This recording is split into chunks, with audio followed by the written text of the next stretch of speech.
Bayangkan dua murid, seorang mendapat A tetapi tidak beradab, seorang lagi sederhana tetapi jujur, berdisiplin dan bertanggungjawab. Persoalannya, yang mana satu lebih bersedia untuk menghadapi kehidupan sebenar? Kerana satu hakikat yang sangat penting ialah ini, markah menentukan keputusan peperiksaan tetapi nilai menentukan arah kehidupan. Assalamualaikum warahmatullahi wabarakatuh dan salam sejahtera. Tuan-tuan dan puan-puan guru yang saya hormati, dalam sistem pendidikan hari ini, kita tidak dapat lari daripada penekanan terhadap pencapaian akademik, markah, grade, keputusan peperiksaan. Semua ini menjadi ukuran utama kejayaan murid. Ibu bapa melihat markah, sekolah menilai prestasi. Murid sendiri merasa tekanan untuk mencapai keputusan yang tinggi. Masalah sebenar bukan kerana markah itu penting. Markah memang penting sebagai indikator pencapaian. Namun, masalah sebenar ialah apabila markah menjadi satu-satunya ukuran kejayaan. Apabila kita terlalu fokus kepada markah, nilai mula diabaikan, akhlak kurang diberi perhatian, pembentukan karakter menjadi lemah, ada murid yang cemerlang akademik tetapi kurang adab. Ada murid yang pintar tetapi tidak bertanggungjawab. Ada murid yang berjaya dalam peperiksaan tetapi gagal dalam kehidupan.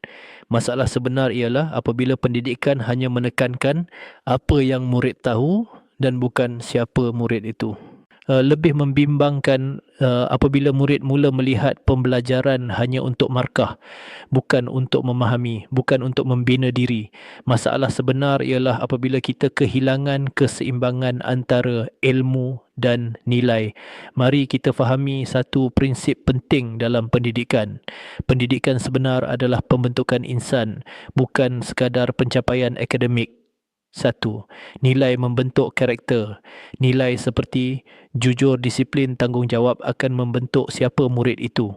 Dua, ilmu tanpa nilai tidak lengkap. Ilmu sahaja tidak menjamin kejayaan hidup, tidak menjamin kebahagiaan, tidak menjamin keharmonian. Tiga, guru adalah pembina nilai guru.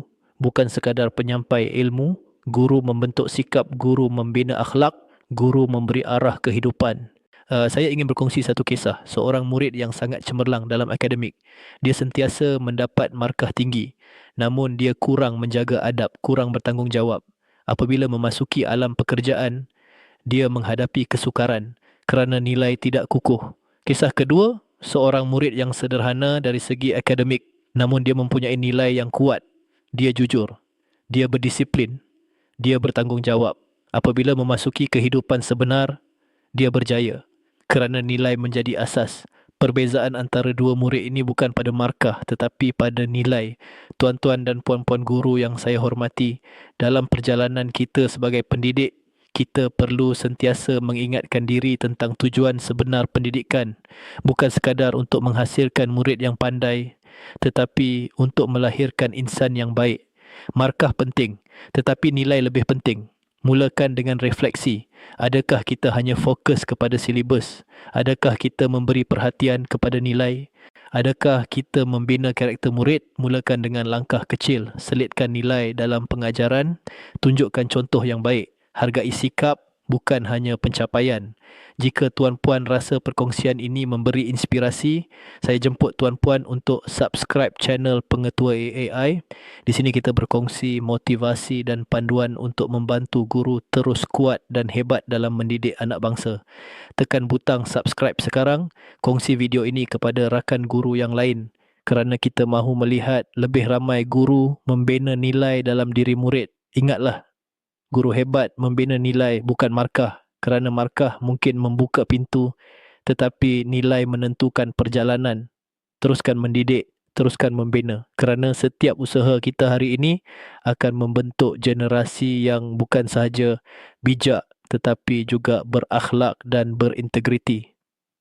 Terima kasih semua. Semoga kita semua menjadi guru yang bukan sahaja cemerlang dalam pengajaran tetapi juga berjaya melahirkan insan yang bernilai tinggi.